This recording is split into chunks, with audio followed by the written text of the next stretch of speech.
Walked through the crowd, went back in the locker room. He's like, you ain't knocking me out tonight.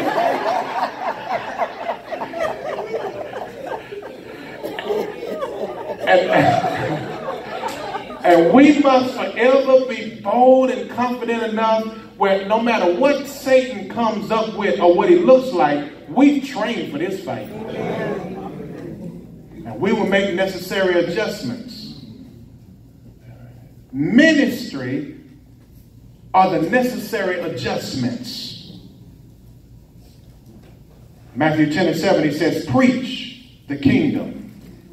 But then in verse 8, he says, heal the sick. Let's go back to Matthew 10. He said, heal the sick, cleanse the lepers, raise the dead, cast out devils. Essentially what he's saying is, I know where I'm sending you. And because I'm sending you where I'm sending you, this is what you will face when you go. All right. Don't change the assignment. Amen. Keep preaching. Amen. And if folk can't hear what you're preaching because they're sick, heal them. If folk can't hear the message because of their leprosy, cleanse them. Right. If folk are distracted because their loved ones have died, raise them. If they can't hear the message because they are demonically directed, cast it out. Address the issues you face so that the issues you face don't block them from hearing the message. Right. You see, essentially, what all that is are strongholds. And strongholds are designed to exalt themselves above the knowledge of God. So our task is to reach the lost, redevelop their thinking, and to do it to the Redeemer's approval. Let's close on that 2 Corinthians chapter 10.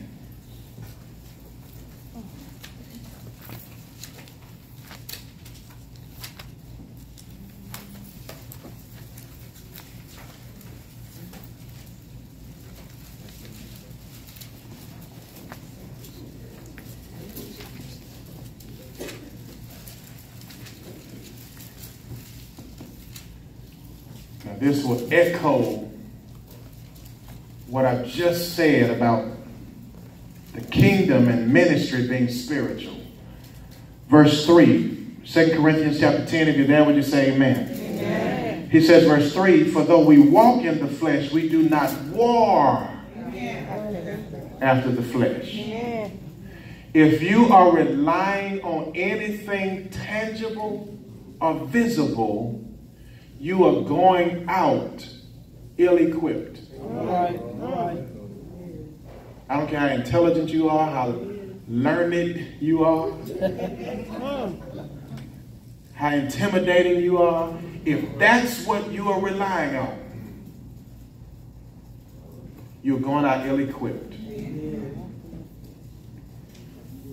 Because there's always going to be somebody who's not impressed by you. Amen. Amen.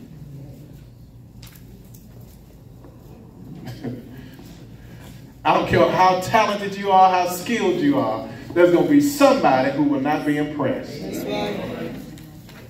And so we walk, he says, in the flesh, but we don't war after the flesh. For the weapons of our warfare are not carnal,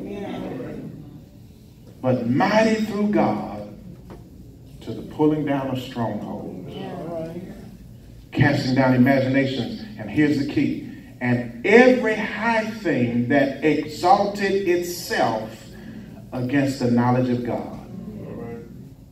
So then everything that exalted itself against the knowledge of God is what ministry has to address, so that when ministry addresses it, those things don't block them from hearing the message.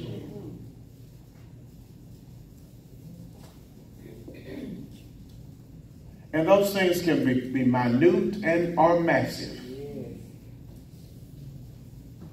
Some people have some past experiences they have not healed from. And they come to church with those past wounds unhealed. And they can't get past that. They can't hear God is good. I've told you before about that author who said in her book that her relationship with her daddy was so bad that when she heard of God as Father, she said, that's a bad marketing technique for me. Because if he's a father, I don't want nothing to do with it. And so she had to be ministered to based on her past hurts. Ministry is designed to heal us from the past, help us in the present, and give us hope for the pilgrimage. And so our goal as a church is to make disciples, but we have ministries who help cast down strongholds so that when they get here on Sunday, they can hear what thus said the Lord. Amen. Now, most of us have been taught the first thing we do is invite them to church. Some of them, they can come, but they ain't going to get nothing out of it. Because they have too many strongholds. And so ministry addresses those strongholds. It's difficult to reach a starving man with the message, Jesus is the bread of life. You ain't trying to hear that? Like, feed me first. No, that's right. And so we sow into ministry so that we can reap disciples. And then we sow more and more so we can duplicate more and more. It's not the end zone unless disciples are made. Buildings don't make us successful. Crowds don't make us successful. Beyonce and Jay-Z had a crowd, I know, in Atlanta this weekend. In fact, they going all over the country with crowds. I was told they ain't coming to Birmingham because ain't no venue can hold them. Wow. And if you get a nosebleed seat, you talking over $100. And here I am preaching the gospel. I ask somebody for $10. All the preacher wanted is money.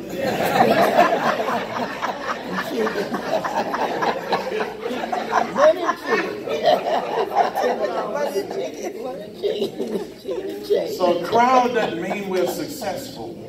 It's whether or not we're making disciples. Amen. Amen.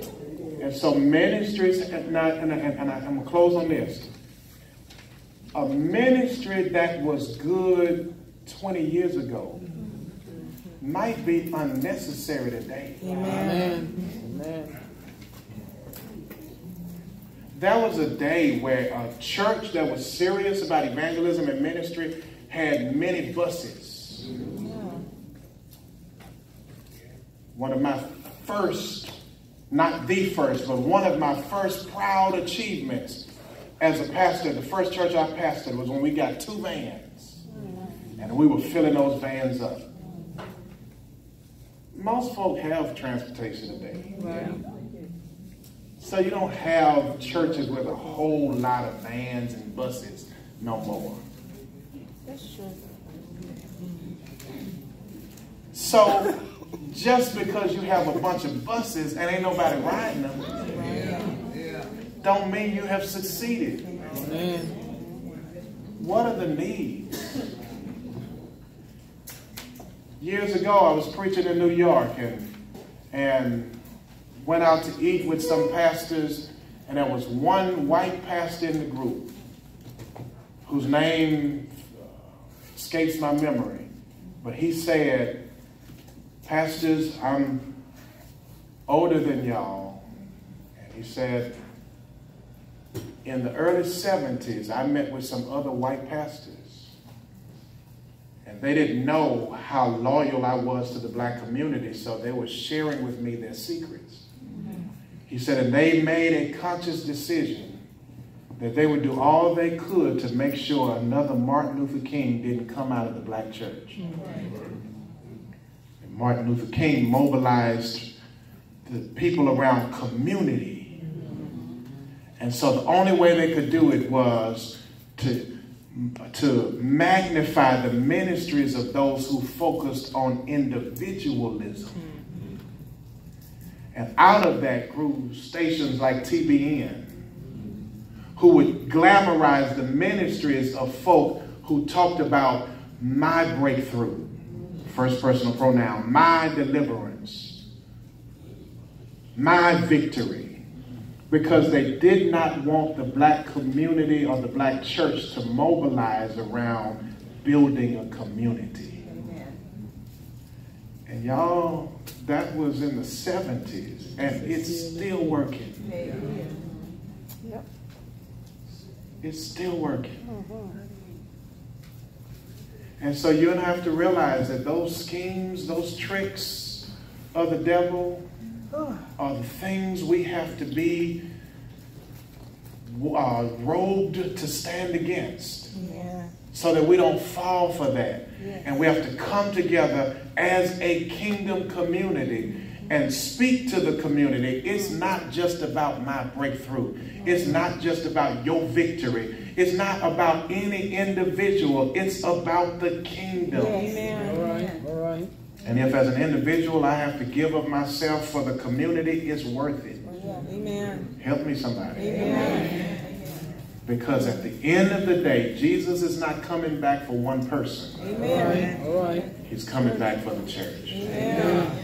Heads are bowed, eyes are closed. Amen.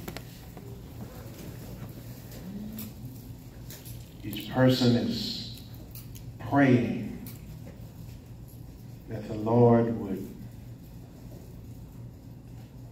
help you maintain a spiritual perspective so you can see things the way God sees them.